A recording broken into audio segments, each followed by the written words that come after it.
सबसे बड़ी बात कि मैं आपके करियर ट्रेजेक्टरी को फॉलो करता हूं और मैं देखता हूं कि लालू जी के परिवार को आप हराते आए हैं और उस चुनाव को मैं फॉलो करता हूं। बड़ा कठिन चुनाव होता है हर दृष्टिकोण से, आसान नहीं है। 5-5 बार आप जीते। हाँ, ये आप प्रकाश जी, आप क्योंकि बिहार से है, इस बात को आपने एहसास किया, शायद बाकी लोग एहसास नहीं कर पाते हैं। क्योंकि अभी तक भी मुझे भारतवर्ष में ये परिचय देना पड़ता है कि अच्छा आप एमपी हैं, और फिर उसके बाद कि अच्छा, तो वो अभी भी पूरे भारतवर्ष के लोग इस बात को, आप तो नहीं मानने के लिए तैयार हैं कि मैं छपरा से जीतता हूँ, मैं लालू प्रसाद जी के खिलाफ पिछले 40 साल से लड़ाई लड़ रहा हूँ। शायद ये उसके लिए आप जैसे पत्रकार बहुत रेस्पॉन्सिबल हैं, क्योंकि आप लोग अंग्रेजी में हमसे बात करते हैं, और भला अंग्रेजी बोलने वाला व्यक्ति और अंग्रेजी जानने वाला व्यक्ति हवाई जहाज उड़ाने लालू जी के खिलाफ कैसे चुनाव लड़के जीत सकता है? तो आप कॉन्फ्लिक्ट पैदा करते हैं मेरे परसेप्शन में, और उस परसेप्शन के कॉन्फ्लिक्ट के कारण आज देश में जो मुझे जगह मिलना चाहिए वो नहीं मिल पाता है। उसके लिए पत्रकार मित्र ही मेरे लिए जिम्मेवार हैं। वो तो मेरे पॉलिटिकल लाइफ में पिछले 25 साल ऐसा क्यों होता है जबकि आप बार बार जीत भी रहे हैं? ये 25 साल से राजनीतिक चुनाव में, हर चुनाव में चुनाव जीतने के बाद 5 साल मेरा टिकट कटते रहता है, और फिर टिकट पार्टी देती भी है और मुझे चुनाव जीतने का मौका भी मिलता है। अब ये सवाल का उत्तर आप ही दे सकते हैं कि 5 साल लोग मेरा टिकट काटता, वही कारण से जो आप कह रहे हैं कि भाई ये नेता तो है ही नहीं ना, हवाई जहाज उड़ाता है, मतलब ये हम लोगों से अलग है, तो ये हम लोग, तो नेता कैसे होगा? नेता को तो बिल्कुल एक खांचे में दिखना चाहिए। और मैं आने वाले भविष्य में, आने वाली पीढ़ी में, आपके बच्चे, हमारे बच्चों को ये मानक बन सके कि एक व्यक्ति ऐसा भी है जो 100% पॉलिटिशियन है। वो सबसे पहले चुनावी राजनीति करता है, यूनिवर्सिटी में पढ़ाता है, सुप्रीम कोर्ट, हाई कोर्ट पे प्रैक्टिस करता है, देश में अकेला, दुनिया का अकेला कमर्शियल पायलट है जो बड़े वाणिज्यिक विमान में कप्तान है, और इसके अलावा बहुत कुछ है।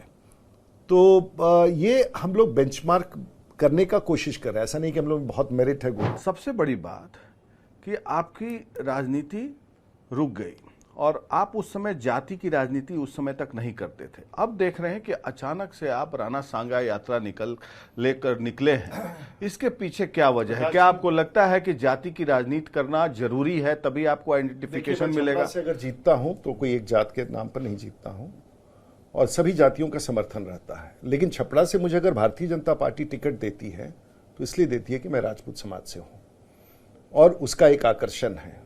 बिहार के राजनीति में अगला 25-30 वर्ष और लगेगा।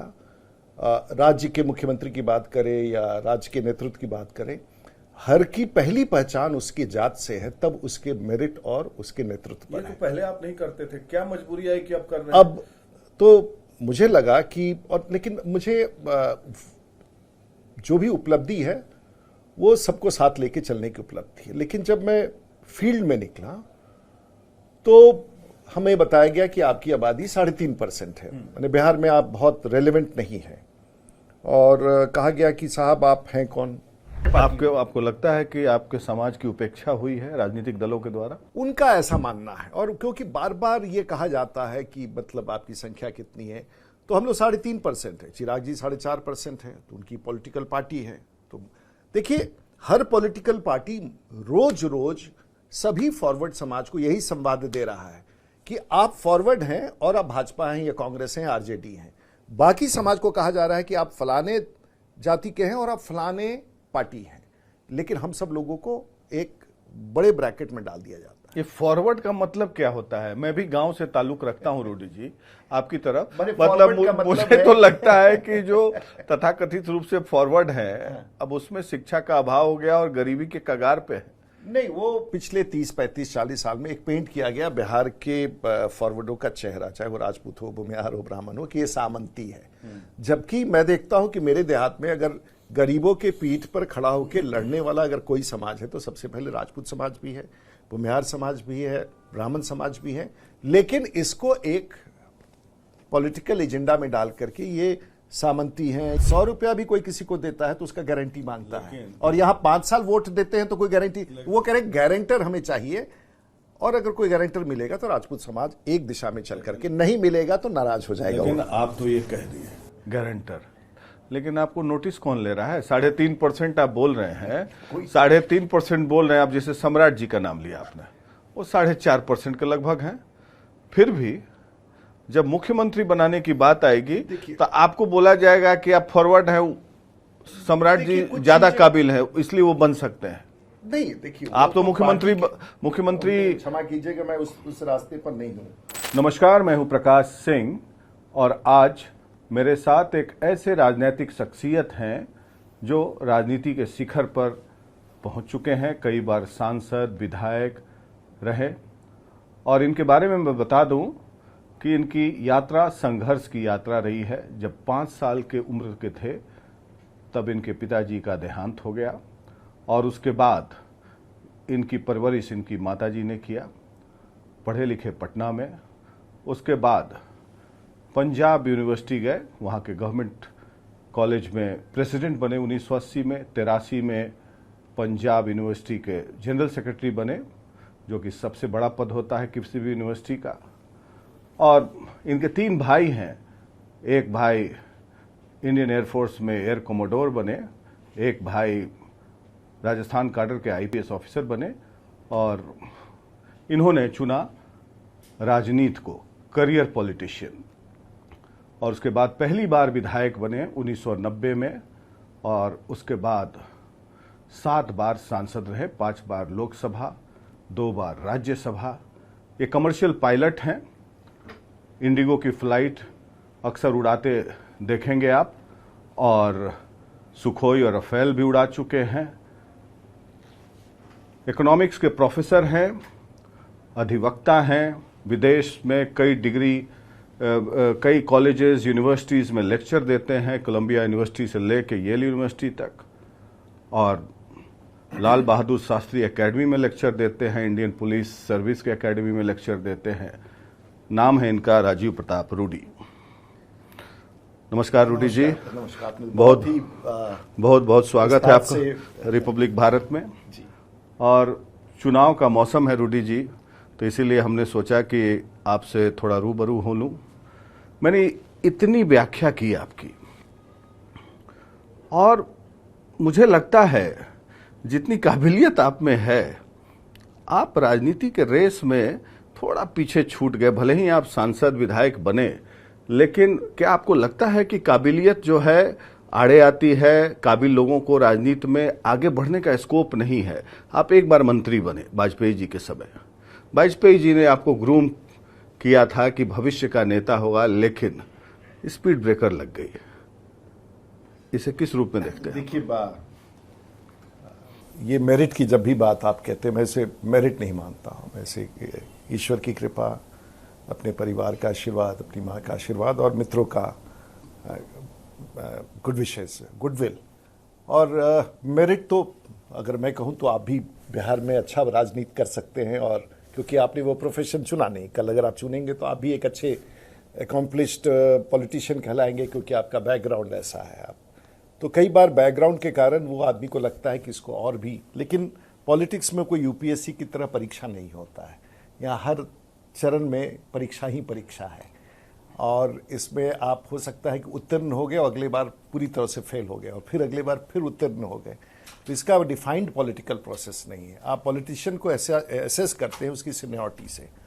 तो ईश्वर की कृपा से बिहार के लोगों से, और खास करके छपरा के लोगों से, एक लंबी यात्रा, छात्र राजनीति चंद्रशेखर जी के साथ शुरुआत करके, उसके बाद भविष्य में भैरव सिंह शेखावत, जसवंत सिंह साहब और वाजपेयी जी की सरकार में मंत्रिमंडल, और आगे की यात्रा बहुत सारे लोग उस बीच में आए।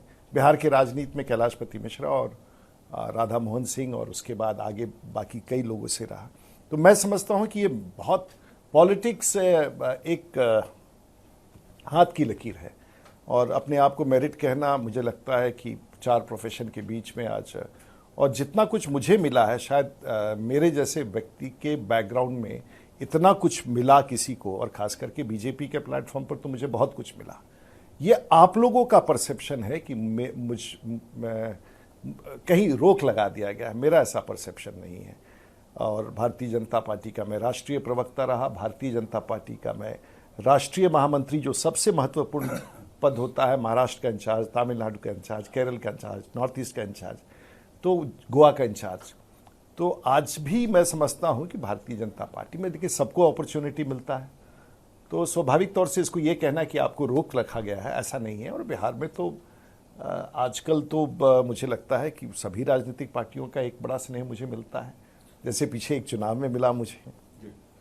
और सबसे बड़ी बात कि मैं आपके करियर ट्रेजेक्टरी को फॉलो करता हूं और मैं देखता हूं कि लालू जी के परिवार को आप हराते आए हैं और उस चुनाव को मैं फॉलो करता हूं। बड़ा कठिन चुनाव होता है, हर दृष्टिकोण से आसान नहीं है। 5-5 बार आप जीते। हाँ, ये आप प्रकाश जी, आप क्योंकि बिहार से है, इस बात को आपने एहसास किया, शायद बाकी लोग एहसास नहीं कर पाते हैं। क्योंकि अभी तक भी मुझे भारतवर्ष में ये परिचय देना पड़ता है कि अच्छा आप एमपी हैं, और फिर उसके बाद कि अच्छा, तो वो अभी भी पूरे भारतवर्ष के लोग इस बात को, आप तो नहीं मानने के लिए तैयार हैं कि मैं छपरा से जीतता हूँ, मैं लालू प्रसाद जी के खिलाफ पिछले 40 साल से लड़ाई लड़ रहा हूँ। शायद ये उसके लिए आप जैसे पत्रकार बहुत रेस्पॉन्सिबल हैं, क्योंकि आप लोग अंग्रेजी में हमसे बात करते हैं, और भला अंग्रेजी बोलने वाला व्यक्ति और अंग्रेजी जानने वाला व्यक्ति हवाई जहाज उड़ाने लालू जी के खिलाफ कैसे चुनाव लड़के जीत सकता है? तो आप कॉन्फ्लिक्ट पैदा करते हैं मेरे परसेप्शन में, और उस परसेप्शन के कॉन्फ्लिक्ट के कारण आज देश में जो मुझे जगह मिलना चाहिए वो नहीं मिल पाता है। उसके लिए पत्रकार मित्र ही मेरे लिए जिम्मेवार है। क्यों अंग्रेजी बोलना क्या मतलब कि देखिए, डिमेरिट है? नहीं, क्या आपको लगता है कि भारत में अभी भी एक पढ़े लिखे व्यक्ति को राजनीति में आने की गुंजाइश नहीं है, उसको डिमेरिट माना जाता है? हाँ, मुझे लगता है परसेप्शन उससे बिल्टअप होता। अगर आप नौकरी में जा रहे हो और ये सब गुण हो तो सरकारी नौकरी में तो ये चलता है, लेकिन अगर आप पॉलिटिक्स में हो और ये सब गुण है तो शायद नहीं चलता है। तो ब्यूरोक्रेसी में तो ये चलता है, और उसमें एक और खतरा है, ब्यूरोक्रेसी जब आपको इस रंग में देखता है तो वो बिल्कुल आपको पसंद नहीं करता है। तो ये दोनों एक और बात मैं जानना चाहूंगा कि आप इतने काबिल हैं, फिर भी मुझे लगता है कि हर बार आपको परीक्षा देनी पड़ती है। हर चुनाव के समय पता चलता है कि रूडी जी का तो टिकट इस बार कट रहा है। नहीं, वो तो मेरे पॉलिटिकल लाइफ में पिछले 25 साल में ऐसा क्यों होता है? ये जबकि आप बार बार जीत भी रहे हैं। ये 25 साल से राजनीतिक चुनाव में, हर चुनाव में चुनाव जीतने के बाद 5 साल मेरा टिकट कटते रहता है, और फिर टिकट पार्टी देती भी है और मुझे चुनाव जीतने का मौका भी मिलता है। अब ये सवाल का उत्तर आप ही दे सकते हैं कि 5 साल लोग मेरा टिकट काटता, वही कारण से जो आप कह रहे हैं कि भाई ये नेता तो है ही नहीं ना, हवाई जहाज उड़ाता है, मतलब ये हम लोगों से अलग है। तो ये हम लोग, तो नेता कैसे होगा? नेता को तो बिल्कुल एक खांचे में दिखना चाहिए। और जैसे अमेरिका में हम लोग देखते हैं राष्ट्रपति बनते हैं बिल क्लिंटन, बराक ओबामा, फिर येल यूनिवर्सिटी और ये सब में जाके पढ़ाते हैं वो लोग। तो आप भी लेक्चर वगैरह देते हैं, तो वहाँ अपने संतुष्टि के लिए करता हूँ। अब इस यात्रा का इतना लंबा, अब तो मैं सीनियर सिटीजन भी हो गया हूँ, इतनी लंबी यात्रा का अनुभव, उसको तो अब अपने क्षेत्र में लगाना, देश की सेवा में लगाना अपने लिए कुछ नहीं है। और मैं समझता हूँ कि अगर कुछ मानक, और मैं आने वाले भविष्य में, आने वाली पीढ़ी में, आपके बच्चे, हमारे बच्चों को ये मानक बन सके कि एक व्यक्ति ऐसा भी है जो 100% पॉलिटिशियन है, वो सबसे पहले चुनावी राजनीति करता है, यूनिवर्सिटी में पढ़ाता है, सुप्रीम कोर्ट, हाई कोर्ट पे प्रैक्टिस करता है, देश में अकेला, दुनिया का अकेला कमर्शियल पायलट है जो बड़े वाणिज्यिक विमान में कप्तान है, और इसके अलावा बहुत कुछ है। तो ये हम लोग बेंचमार्क करने का कोशिश कर रहे हैं। ऐसा नहीं कि हम लोग बहुत मेरिट है, गुण है, हमसे भी बहुत ज़्यादा गुणवान लोग। अब आते हैं राजनीति पे रूडी जी। एक और चीज़ मैं फॉलो करता रहा हूँ कि आपकी फॉलोइंग ज़बरदस्त रही। मैं दिल्ली यूनिवर्सिटी में भी था, मुझे याद है कि आप इमर्जिंग लीडर थे उस समय, वाजपेयी जी के मंत्रिमंडल के समय में। मैं दिल्ली विश्वविद्यालय में पढ़ता था उस समय, और फॉलो करता रहा हूँ आपको। आपकी फॉलोइंग भी ज़बरदस्त है, मैं बता रहा हूँ, चाहे वो कॉलेज के स्टूडेंट्स हों या जेएनयू के प्रोफेसर्स हों, सब लोग आपको पसंद करते हैं क्योंकि आप प्रवक्ता थे। और लेकिन सबसे बड़ी बात कि आपकी राजनीति रुक गई, और आप उस समय जाति की राजनीति उस समय तक नहीं करते थे। अब देख रहे हैं कि अचानक से आप राणा सांगा यात्रा लेकर निकले हैं। इसके पीछे क्या वजह है? क्या आपको लगता है कि जाति की राजनीति करना जरूरी है, तभी आपको आइडेंटिफिकेशन? देखिए, मैं छपरा से अगर जीतता हूं तो कोई एक जात के नाम पर नहीं जीतता हूं, और सभी जातियों का समर्थन रहता है। लेकिन छपरा से मुझे अगर भारतीय जनता पार्टी टिकट देती है तो इसलिए देती है कि मैं राजपूत समाज से हूं, और उसका एक आकर्षण है। बिहार के राजनीति में अगला 25-30 वर्ष और लगेगा। राज्य के मुख्यमंत्री की बात करें या राज्य के नेतृत्व की बात करें, हर की पहली पहचान उसकी जात से है, तब उसके मेरिट और उसके नेतृत्व। ये तो पहले आप नहीं करते थे, क्या मजबूरी आई कि अब कर रहे हैं? अब तो मुझे लगा कि, और लेकिन मुझे जो भी उपलब्धि है वो सबको साथ लेके चलने की उपलब्धि है। लेकिन जब मैं फील्ड में निकला तो हमें बताया गया कि आपकी आबादी 3.5% है, माने बिहार में आप बहुत रेलेवेंट नहीं है। और कहा गया कि साहब आप हैं कौन? तो ये लगातार, और ये सिर्फ एक ही पार्टी में नहीं, सभी पॉलिटिकल पार्टी अब कह रही है भाई आप हैं कौन, मतलब आप क्या हैं। और ये मैं नहीं कह रहा हूं, जब मैं फील्ड में निकलता हूं या निकला था तो उस समय लगातार मुझे ने देखा कि उपेक्षा। और देखिए बिहार के पॉलिटिक्स में, जैसे मान लीजिए किसी भी, जैसे आज अगर यादव समाज की बात करें तो लालू प्रसाद यादव तेजस्वी, कुर्मी समाज की बात करें तो माननीय मुख्यमंत्री जी हैं, कुशवाहा समाज की बात करें तो उपेंद्र कुशवाहा, अपने सम्राट चौधरी, इस तरह से जीतन राम मांझी अगर बात करें दलित समाज के, चिराग पासवान समाज के।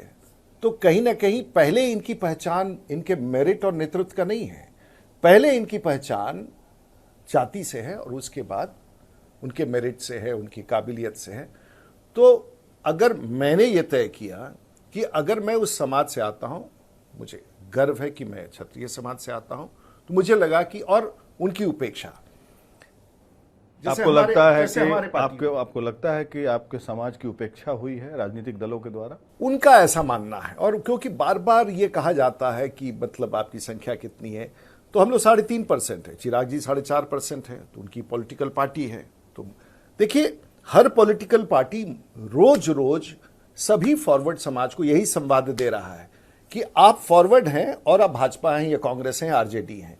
बाकी समाज को कहा जा रहा है कि आप फलाने जाति के हैं और आप फलाने पार्टी हैं, लेकिन हम सब लोगों को एक बड़े ब्रैकेट में डाल दिया जाता है। ये फॉरवर्ड का मतलब क्या होता है? मैं भी गांव से ताल्लुक रखता हूं रूडी जी आपकी तरफ, मतलब मुझे तो लगता है कि जो तथाकथित रूप से फॉरवर्ड है, अब उसमें शिक्षा का अभाव हो गया और गरीबी के कगार पे है। नहीं, वो पिछले 30, 35, 40 साल में एक पेंट किया गया बिहार के फॉरवर्डों का चेहरा, चाहे वो राजपूत हो, भूमिहार हो, ब्राह्मण हो, कि ये सामंती है।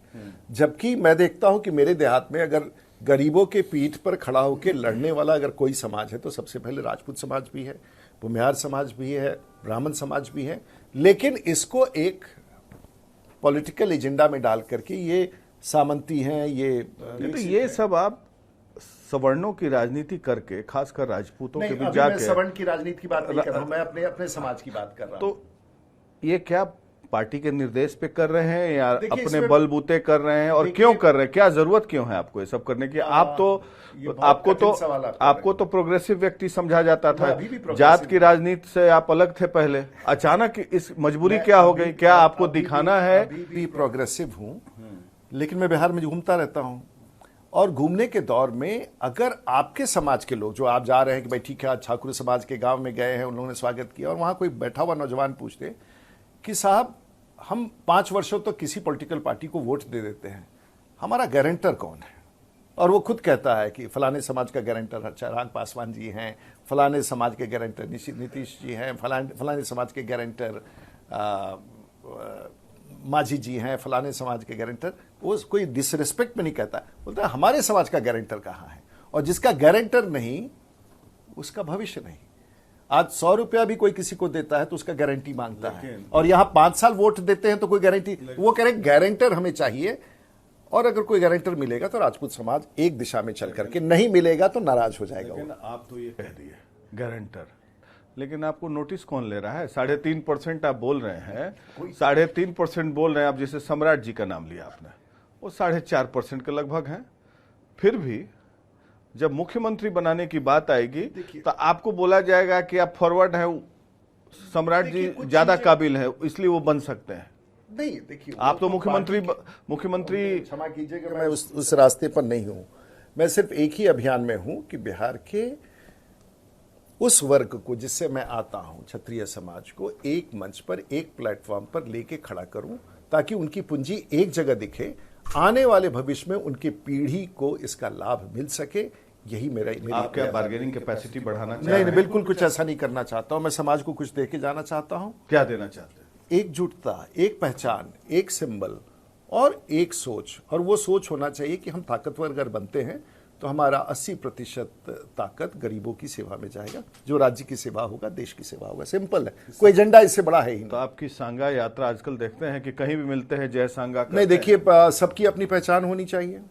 तो आज बिहार भर के क्षत्रिय कहीं भी मिलते हैं तो उनका संबोधन होता है जय सांगा। और राजा संग्राम सिंह का एक इतिहास भी है। उन्होंने मुगलों के खिलाफ सभी राजपूत घरानों को एक करके मुगलों की लड़ाई लड़ी थी। तो हम छोटा सा प्रयास कर रहे हैं।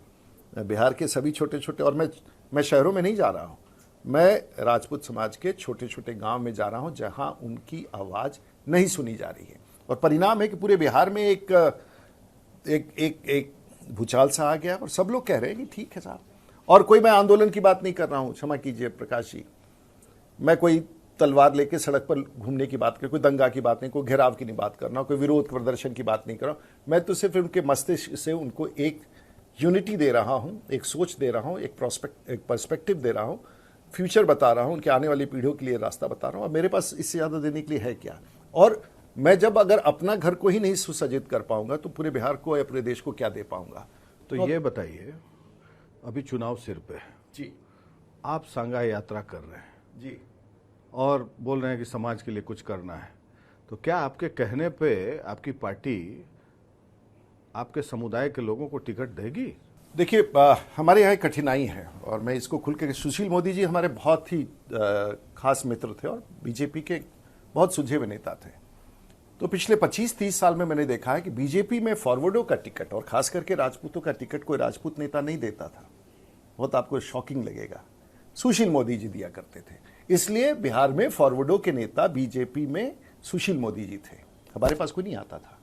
सुशील मोदी की कमी खल रही है आप? नहीं, मैं दूसरी बात कह रहा हूं, मेरे पास नहीं आता था। मंत्रिमंडल का गठन होता था तो कोई राजीव प्रताप रूडी के पास या सुशील सिंह के पास या किसी और के पास नहीं जाता था, राधा मोहन सिंह के पास नहीं जाते थे, वो सुशील मोदी के, क्योंकि वो ताकत उन्होंने, जिस दिन आपको अपने समाज का प्रतिनिधित्व करने का ताकत मिलेगी उस दिन ये आपको हिस्सेदारी भी मिलेगी। सिंपल है, जो सब समाज के लिए लागू है हमारे समाज के लिए। एक चीज मैं देखता हूं कि नेता लोग जो हैं जब मंच पर भाषण देते हैं तो जाति की बात नहीं करते कि मैं जात पात में विश्वास नहीं करता। अचानक से रूडी जी 8 बार के सांसद विधायक को क्या जरूरत पड़ी? आप विमान, आप प्लेन उड़ाने वाले। मैं मंच पर जब भी भाषण देता हूं तो पूरे देश के लिए देता हूं, बिहार के लिए देता हूं, लेकिन मुझ में अगर अपनी ताकत ना हो तो मेरे पीठ पर अगर 4 लोग नहीं चलने के लिए तैयार हो तो फिर 400 लोग कहां से चलेंगे? मुझे तो कम से कम रिकॉग्निशन होना चाहिए कि कुछ लोग तो हैं जो इनके साथ हैं या मैं उनके साथ हूं। मैं ये नहीं कह रहा हूं कि मैं सबका गारंटर हूं। तो राजनीति में जाति की आइडेंटिटी जरूरी 100%। और बिहार में अगर कोई मुझे चुनौती देना चाहे बिहार के किसी राजनीतिक समाज से, इंटेलेक्चुअल्स हैं, बहुत सारे लोग हैं, उनको अजीब लगता होगा सुन करके, हम पहचान के दृष्टिकोण से हैं लेकिन थॉट में पूरे राज्य के लिए हैं, गरीबों के लिए, पिछड़ेपन के लिए हैं, महिलाओं के लिए हैं। जो एक अच्छे इंसान का जेनेटिक्स होता है, एक अच्छे व्यक्ति का जेनेटिक्स होता है, वो राजनीति में मैं लेके चलता हूं। आप जहां रहते हैं रूडी जी, ये अगर इंटरव्यू आपका सुनेगा लोग दिल्ली में, लुटियंस में, लोग बोलेगा Rudy is a casteist. I don't mind it. I don't mind it. But end of the day, my first identity is that. So why should I deny that identity? और मैं अगर राजपूत नहीं होता तो मुझे छपरा से इस 30 साल के राजनीतिक यात्रा में कौन एक कदम भी रखने देता? तो ये बात, व्यवहारिक बात को, एक एथिक्स की बात। और मैंने पर्सनल लाइफ में, मुसलमान भी हमारे साथी हैं, दलित भी हमारे अच्छे साथी हैं, उस पर्सनल लाइफ के एजेंडा में नहीं लाता, बट अपने सर्वाइवल और अपने एग्जिस्टेंस के लिए ये जरूरी। मैं एक यूट्यूब पे प्रधानमंत्री जी का भाषण सुन रहा था छपरा में पिछले लोकसभा के दौरान। उन्होंने बड़ा एक बात कहा कि रूडी जी में एक गुण है, मैं देखता हूं कि हमेशा मुस्कुराते रहते हैं वो गुण मेरे में नहीं है। अरे प्रधानमंत्री जी ऐसे ही कहते हैं। तो मैं दूसरी बात कहना चाह रहा हूं, आप राजनीति में शुरुआत की, एकदम शिखर पे गए, अचानक उड़ान भरे, कॉमर्स मिनिस्ट्री, इंडिपेंडेंट चार्ज और सिविल एविएशन, और फिर अचानक रुक गया। तो ये मुस्कुराहट आपको नहीं लगता है कि आपके जो कंटेम्प्रेरी थे, देखिए मेरा तो समय निकल गया, जो पीयूष गोयल थे, धर्मेंद्र प्रधान जी थे, सब कैबिनेट मिनिस्टर 10 साल से हैं। हाँ, मैं 10 साल से नहीं हूं, लेकिन मुझे कोई नुकसान नहीं है, मेरे थॉट प्रोसेस में कोई कमी नहीं है। और मेरे जीवन के जो लक्ष्य मैंने प्राप्त नहीं किए थे पिछले 10 साल में, उन सभी चीजों को मैंने एक्टिवेट करके। किसने काटा आपको? किसी ने नहीं काटा। ये सब भाग से होता है। ये अगर कहना कि किसी ने काटा है और आप बहुत मेरिट के थे तो बिल्कुल गलत है। किसी ने किसी को काटा नहीं। लेकिन आप जाति की बात कर रहे हैं, आपकी बार्गेनिंग कैपेसिटी तो कुछ नहीं है। केंद्रीय मंत्रिमंडल में आपके समाज से कोई देखिए, मेरी कभी ना इच्छा थी। आप 3 सांसद हैं अभी, हमको लगता है आप हुए, राधा मोहन सिंह सिग्रीवाल जी। कोई फर्क नहीं पड़ता है पार्टी की सेवा में। और मेरी, आप ईमानदारी से, मैं दर्शकों के साथ सामने कहना, मेरी तो जाति की राजनीति करने से आपको लाभ क्या हो रहा है? फिर मैंने आपको कहा, वो लोग सोच रहे होंगे कि रूडी जी को घूमने दो रोड पर। मैं फिर आपको नोटिस ही कौन ले रहा है? आपको इतना घूम रहे हैं जात की आप सोफिस्टिकेटेड आदमी थे, जात की राजनीति पर उतर है, आपको नोटिस कहां ले रहा है कोई? अब 2 विषय, ये मैं अपने लिए नहीं कर रहा हूं, मैं उस समाज के लिए कह रहा हूं जो शायद आज थोड़ा सा अपने आप को नेतृत्वहीन खोज रहा है। मेरे से बड़े सीनियर लोग इस राज्य में रहे, उन लोगों ने बड़ी भूमिका दी है। शायद उनको लग रहा है, क्योंकि मेरा एजेंडा बड़ा पॉजिटिव है। मेरे घर में कोई नहीं है जो चुनाव लड़ेगा, मुझे कोई पेट्रोल पंप नहीं खोलना है, मुझे कोई बिजनेस नहीं करना है, मुझे किसी परिवार के लोगों को या किसी व्यक्ति को प्रमोट नहीं करना है, मुझे समाज को प्रमोट करना है। तो जब एजेंडा पॉजिटिव होगा तो फिर समाज भी आपको एक्सेप्ट करेगी। अब आते हैं दूसरे मसले पे। हाल फिलहाल में आप चर्चा में रहे कॉन्स्टिट्यूशन क्लब के चुनाव को लेकर। खत्म हो गया, लेकिन मुझे लगता है कि आप इतने दिन 10-11 चुनाव लड़े हैं, आप 11 चुनाव, और चंद्रशेखर जी ने आपको राजनीति में लाया। ये चुनाव के जीत के बाद जितनी चर्चा आपकी हुई है, अच्छा, मुझे नहीं पता इसमें खासियत क्या है? मैंने देखा कि निशिकांत दुबे जो है आपको हटाना चाहते थे, दलाल बोल रहे थे, और पायलट का अड्डा बन गया है कॉन्स्टिट्यूशन क्लब। तो ऐसी क्या दुश्मनी है निशिकांत दुबे को आपसे कि संजीव बालियान, डॉक्टर संजीव बालियान को खड़ा किया आपके सामने? अब वो बात पुरानी हो गई, जिसने जो कहना था वो कह लिए। और मेरे लिए सबसे बड़ा एक एंडोर्समेंट, जिसको अंग्रेजी में कहते हैं, कि देश भर के सांसदों ने मिल करके मेरे 20 साल 25 साल के प्रयास को फिर से मोहर लगाई। ये देश के राजनीति में बिरले होता है। और दोस्त मित्र अगर कुछ कर गए हों तो उसे इग्नोर कर देने का समय आ गया है। और शायद भारत में बहुत वर्षों के बाद ये पार्टी का चुनाव नहीं था, चाहे वो डीएमके हो या एआईडीएमके हो, तमिलनाडु की पार्टी, टीडीपी हो, सोनिया गांधी आई आपके लिए वोट, आंध्र प्रदेश तेलंगाना की पार्टी, या फिर कम्युनिस्ट पार्टी ऑफ इंडिया के सदस्य। नहीं, सोनिया गांधी वोट देने आई, आप ये तो जिक्र ही नहीं कर रहे हैं। अमित शाह जी हो, खरगे साहब आए, खरगे साहब हो, लोग तो कह रहे हैं कि अमित शाह और नड्डा जी आए। ये आप लोग कह रहे हैं, लोग कोई नहीं। निशिकांत दुबे जी के कहने पे? नहीं, निशिकांत जी किसी के कहने पर नहीं आए। सब लोग अपने, मेरे पैनल में कई सदस्य थे और उन कई सदस्यों के चुनाव के लिए आए थे। अब वो निकल गया। देश के लोगों ने जो सुनना था, देखना था, उन लोगों ने एंजॉय किया एक अच्छा चुनाव। और आज के माहौल में अगर सभी पार्टियों को लोग किसी, दुबे जी आपको बाहरी बोलते हैं कि वो उनका संघ का बैकग्राउंड नहीं है, आप बीजेपी के आउटसाइडर हैं, इनसाइडर नहीं है, जबकि आप बीजेपी 96 में ज्वाइन किए थे। और कैलाशपति के राजनीतिक यात्रा के बाद अगर मुझे आज भी सर्टिफिकेट देना हो तो फिर तो मुझसे सवाल तो नहीं पूछना चाहिए। और पार्टी में, किसी भी पॉलिटिकल पार्टी में क्या होता है, पार्टी के आप एमएलए बने वो इम्पोर्टेंट होता है, उससे भी पहचान। पार्टी के एमपी बने वो भी इम्पोर्टेंट होता है। पार्टी के आप राष्ट्रीय प्रवक्ता बने, बहुत इंपॉर्टेंट होता है। पार्टी के राष्ट्रीय, बीजेपी में तो जनरल सेक्रेटरी बहुत इंपॉर्टेंट पोस्ट है, आप जनरल सेक्रेटरी बने वो बहुत इंपॉर्टेंट है। तो आप सरकार में, मंत्रिमंडल में, वाजपेयी के मंत्रिमंडल में रहे वो इंपॉर्टेंट है, मोदी जी के मंत्रिमंडल में रहे वो इंपॉर्टेंट है। तो अगर ये बीजेपी की सीनियरिटी को नहीं एस्टैब्लिश करता है, संघ में आपने अच्छा संबंध बना के रखा, अगर बीजेपी की सीनियरिटी को इस ट्रेल से अगर स्थापित नहीं कर सकते, फिर किसी के टिप्पणी पर हम कैसे कर सकते? मैं देख रहा था दुबे जी का बयान, मैं दुबे जी के पॉलिटिक्स को भी फॉलो करता हूं। वो झारखंड में भी बीजेपी के लिए कई बार एम्बैरेसमेंट कर चुके हैं, कभी लिफाफा खुलवाते थे, कभी कुछ, और उसमें झारखंड मुक्ति मोर्चा चुनाव भी जीत गई। एक फेस इमर्ज हो गया हेमंत सोरेन को जेल भेजने के बाद। कल्पना सोरेन को नेता उन्हीं लोगों ने बनवा दिया, और उसके बाद हाई कोर्ट से मैं देखा कि हेमंत सोरेन को मतलब बेल मिल गया, और उसमें डायरेक्टिव भी लिखा हाई कोर्ट ने, झारखंड हाई कोर्ट ने, this case does not stand. ये तो उनसे पूछना होगा कि मुझे कोई जानकारी नहीं है। आप बच क्यों रहे हैं दुबे जी को बोलने? पहले डूबे डूबे बोलते थे। आप कह रहे हैं, हम अब कुछ नहीं बोलते हैं। हाँ। वो क्या एक पैचअप हो गया क्या? किसी ने बैठा दिया? सामने ही पार्लियामेंट में बैठेंगे, कोई असर कुछ नहीं है। एक समय आया चुनाव हुआ, चुनाव बहुत संघर्ष का था। मुझे अपने पॉलिटिकल मतलब लाइफ लेट में- बाइगॉन्स भी बाइगॉन्स। हाँ, मुझे अच्छा नहीं लगा कि एक ऐसा चुनाव था जिसको मैं पॉलिटिक्स से बाहर लेके चलना चाहता था। चुनाव भी संपन्न हो गया, देश भर का चर्चा ये भी कितने हो साल गया। का टेन्योर होता है? 5 साल का होता है। 5 साल के लिए आप हैं, अगला बार फिर 5 साल बाद चुनाव लड़ेंगे आप? तब की तब सोची जाएगी। आप लड़ेंगे अगला बार? अब पता नहीं उस समय देश की स्थिति क्या रहेगी, पार्लियामेंट की स्थिति क्या रहेगी, मेरी स्थिति क्या रहेगी, परिस्थितियां क्या रहेगी। राहुल गांधी से आपकी काफी नजदीकियां हैं। आप लोग फिर देखिए, मैं सोशल आदमी हूं, मैं सबसे हाय हेलो करता हूं। राह चलते भी कोई आदमी मिलता है तो उसको मैं हेलो करने में, नमस्ते करने में परहेज नहीं करता हूं। आज भारत में यह है कि कोई आदमी 4 आदमी बैठा हुआ है, मैं किसी पार्टी में भी जाता हूं तो घूम करके पहले सबको नमस्ते कर देता हूं, हेलो कर देता हूं। तो कई बार लोग ऐसे देखते हैं तो मुझे लगता है कि मैं उनको कहता हूं कि I am also invited in the same. Rahul Gandhi क्या एज ए पॉलिटिशियन इवॉल्व कर रहे हैं? देखिए, वो मेरे पार्टी के राजनीतिक विरोधी है और हम उनके राजनीतिक विरोधी हैं। नेहरू, इंदिरा, राजीव, राहुल, प्रियंका एक पारिवारिक पार्टी है, तो उनका लेगेसी परिवार में है। हम लोगों का लेगेसी पॉलिटिकल पार्टी में है, संघ में है। तो वो उनकी राजनीति है। कभी सरकार में रहे, अब सरकार में आने की गुंजाइश नहीं दिखती है, मेरा ऐसा मानना है। लेकिन उनके लोग, उनके पार्टी के लोग मेरिट उनमें देखते होंगे, हम मेरिट नहीं देखते हैं। तो इसमें कोई विश्लेषण नहीं। और कुछ राज्यों में उनकी सरकारें भी हैं, अधिकांश राज्यों में हमारी सरकार है। तो नेशनल ऑपोजिशन पार्टी के सिंबल के रूप में वो तो है ही है और हम लोग उनका खिलाफ करते हैं और वो भी हमारा खिलाफ करते हैं।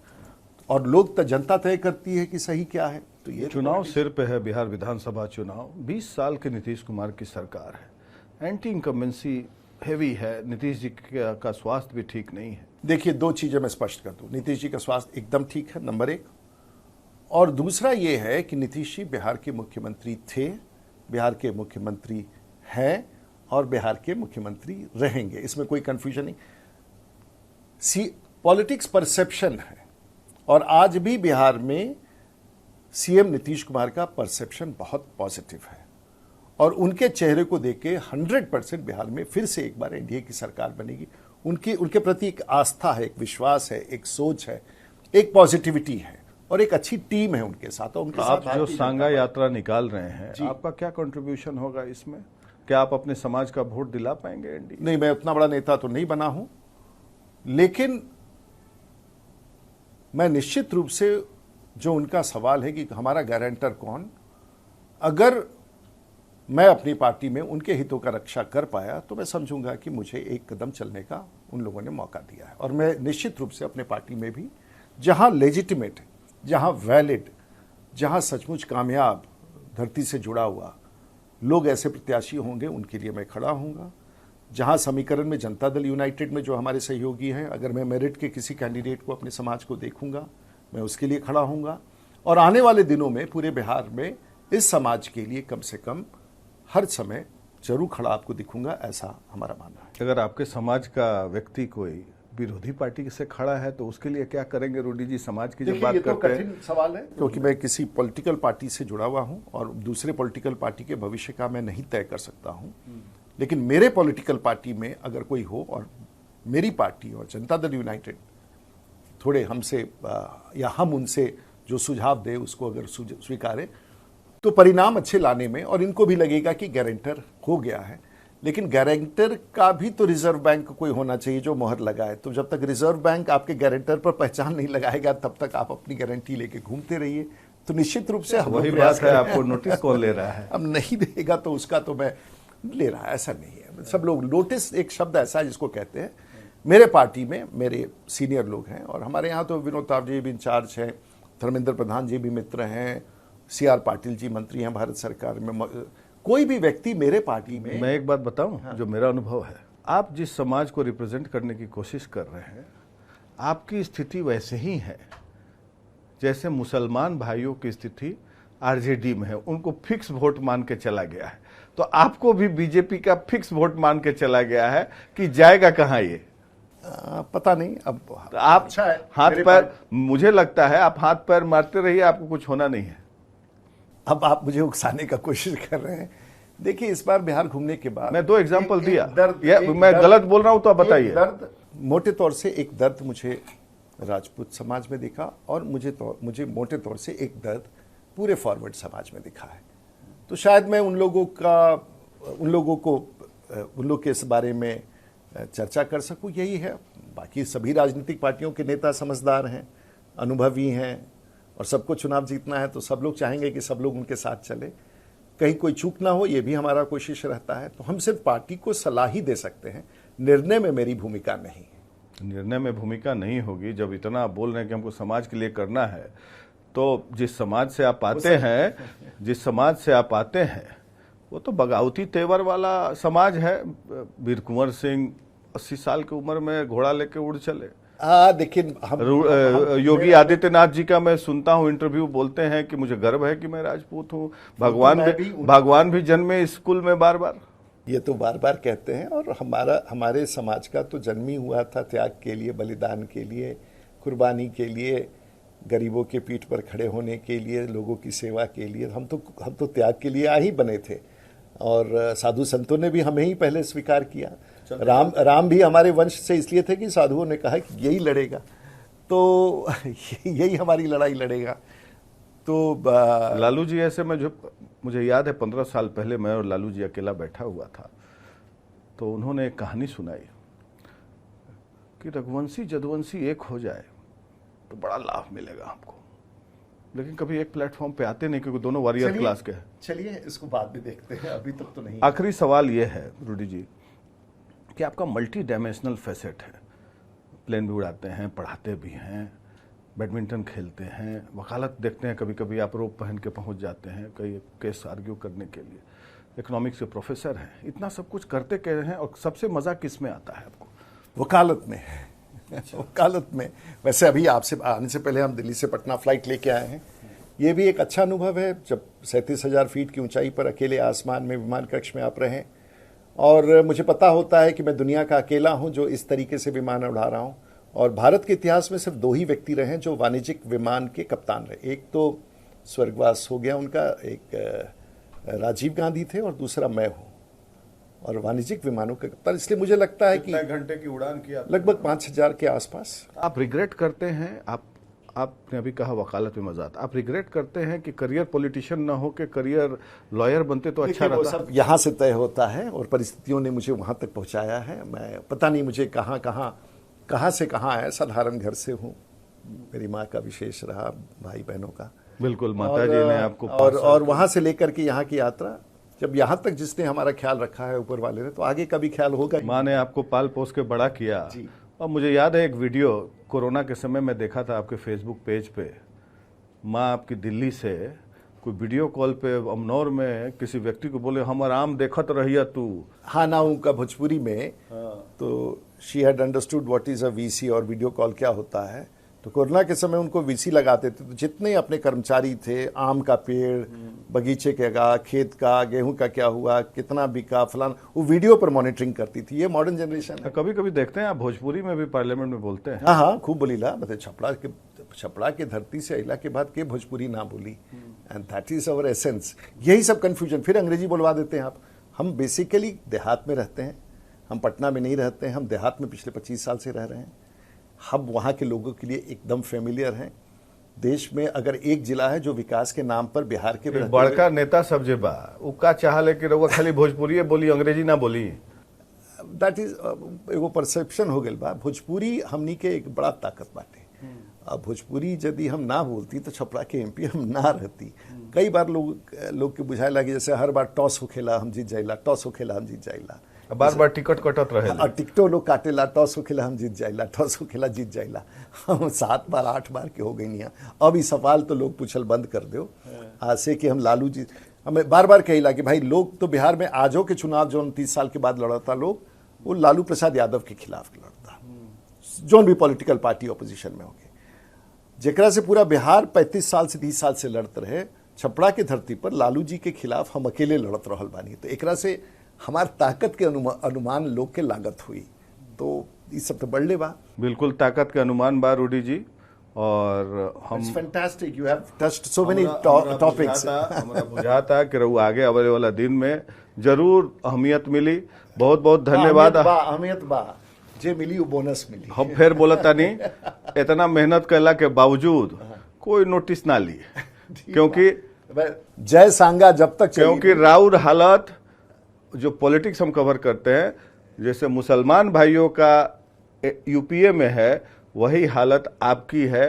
आपको फिक्स वोट मान के चला जा रहा है। ए महाराज, इस नोट पर जय सांगा जिंदाबाद हो जाई, जय सांगा चलत रही नु तो सब ठीक हो जाई। अब हम आप करते रहिए, मेरी शुभकामना है आपको। तो ये थे राजीव प्रताप रूडी जी, जो कि बहुमुखी प्रतिभा के धनी हैं, और मुझे लगता है कि देश में ऐसे ही नेता होना चाहिए, क्योंकि जब हम विदेशों की बात करते हैं, बिल क्लिंटन, बैरक ओबामा, तो वो लोग सब लोग राष्ट्रपति बनने के बाद कोई येल यूनिवर्सिटी, कोई इलिनॉय यूनिवर्सिटी, कोई ऑक्सफोर्ड यूनिवर्सिटी में पढ़ाता है, लेकिन बिहार में और भारत में खासकर अगर आप पढ़े लिखे व्यक्ति हैं तो आपके लिए डिमेरिट है।